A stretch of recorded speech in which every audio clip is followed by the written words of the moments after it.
My name is Amol Mehra, and I'm the Director of Industry Programs at Loudest Foundation. I'm joined today by my incredible colleague, Noreen Chowdhury, who's based in Dhaka, Bangladesh, and leads our labor rights portfolio. Noreen, it's been 10 years since the devastating collapse of Rana Plaza in Bangladesh.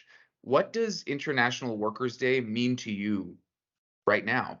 Okay, sitting here in Bangladesh, I think, which is the second largest apparel producing country in the world, reflecting on the last 10 years, actually not the last 10 years, the last 4 decades, I am it's poignant to say that I grew up in this industry. And the event from Rana Plaza actually was a turning point in how much more the industry can achieve in protecting workers' rights in vulnerable countries, and also ensuring that the mechanisms are in place that we do not have anything of this sort ever again. While a lot has been done in the sector, I think there's much more that we can do and achieve, and that through our work at Loudest Foundation Labor Rights Program is where we're pushing the boundaries, um, investing in the leaders of tomorrow, identifying where the intersection points of movement building might be between labor and climate. I think the world is full of challenges, but we look at it as opportunities and how we can champion our partners with their lived experience because they're the ones who have the solutions since they're closest to the problems. So, Noreen, around the world, there's a lot of energy happening on just transitions. The idea of moving our global economy from an extractive basis to a more regenerative and just one. How do you see this playing out in the work you do on labor rights? I think this is we are at an exciting juncture of joint movement building around labor and climate nexus through the work in just transition.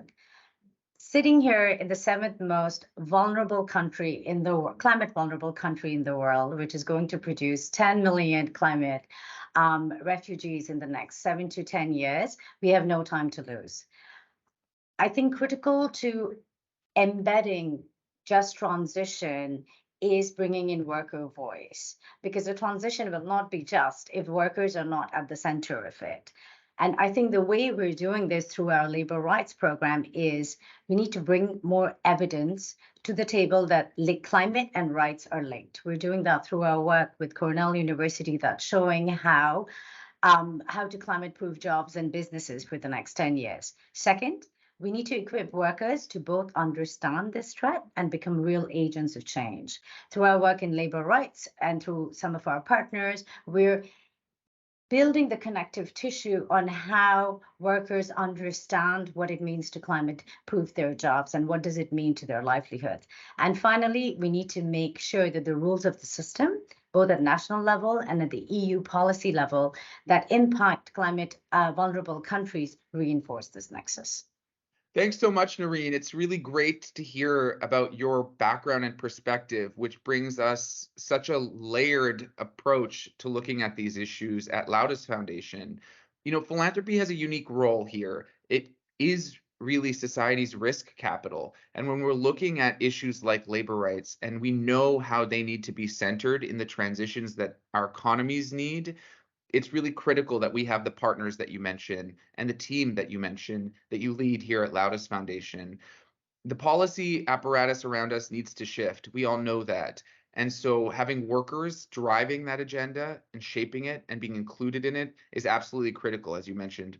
So today, wishing you all the best this International Workers' Day. And thanks to all of the movements and labor rights organizations that are driving this change around the world. Thanks so much.